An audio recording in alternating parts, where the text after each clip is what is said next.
Yeah, because I mean, like I made a lot of money in the '70s with my father. My father made big money. I made a lot of money in the '70s. Um, in the '80s, the middle of the '80s, not so much. I was working with the number business, my father's number business, and I was just pretty much.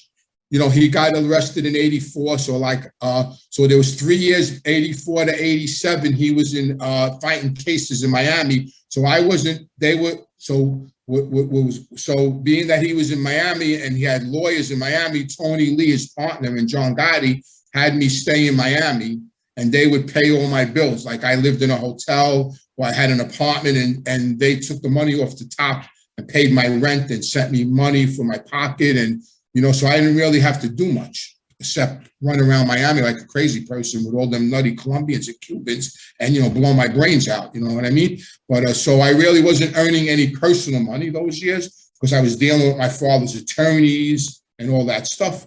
And he went on trial 3 times, my father, in Miami. He had 2 hung juries. The second trial, I fixed the jury. I paid off one of the jurors, $25,000. I fixed the jury. The second trial, that all came out of when I cooperated with the FBI. I had to tell them I fixed the jury. They weren't happy to hear that, but and he got a hung jury. My father cost us 25. Flew up to New York. A guy came to me. This guy Billy Martino, this knockaround guy in Florida, came to me and he says, "Listen, one of your father's jurors lives on my block." So I said, "Really?" I was living in this place called the Rocket Club down in Miami. And I said, "Really?" He goes, "Yeah." This was my father's second trial. And I said, "Really?" I said, "See what he wants to do." So he went, he came back, he goes, "Well, listen, he said he'll do something, but, it's going to cost 25,000. So I said, "All right, let me see." I called up New York and Tony Lee told me to come fly up. I got on a plane, Eastern Airlines. They're out of business now. I got on a plane at Eastern Airlines in the morning. I flew up to New York. I went to the Bergen Hunt and Fish Club, and John and they gave me a bag with 25,000 cash in it, and I flew back to Florida, and I gave them the 25,000, and I got a hung jury. And that was the second trial, and then the third trial, he got convicted. So those couple of years, I was taking the money that my father was generating in the street, paid all my expenses. How common was that jury fixing? Because they highlight that a little bit in Sopranos when Junior Soprano is going to trial, and then obviously it's in the Gotti movie that Sammy bribed one of the jurors in Gotti's trial. Was that fairly common, or did most people just kind of take their chances? I don't.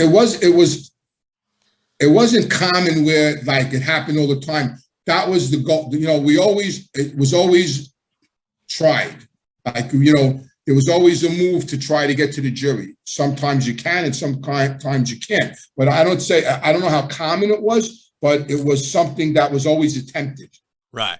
Something that was always attempted. And if it worked out, great. If it didn't, it didn't. But it was something that was always attempted until the juries started getting sequestered and all that crazy stuff. Right, that's what I said. Then it takes then they started with anonymous jurors. You couldn't get their names, and they had numbers and all that shit.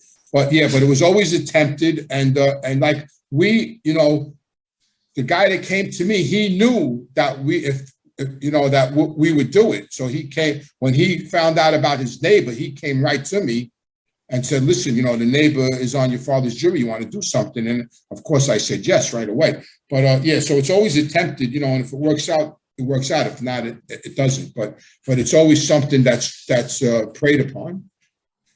Yeah. I got a couple. I can't hear you.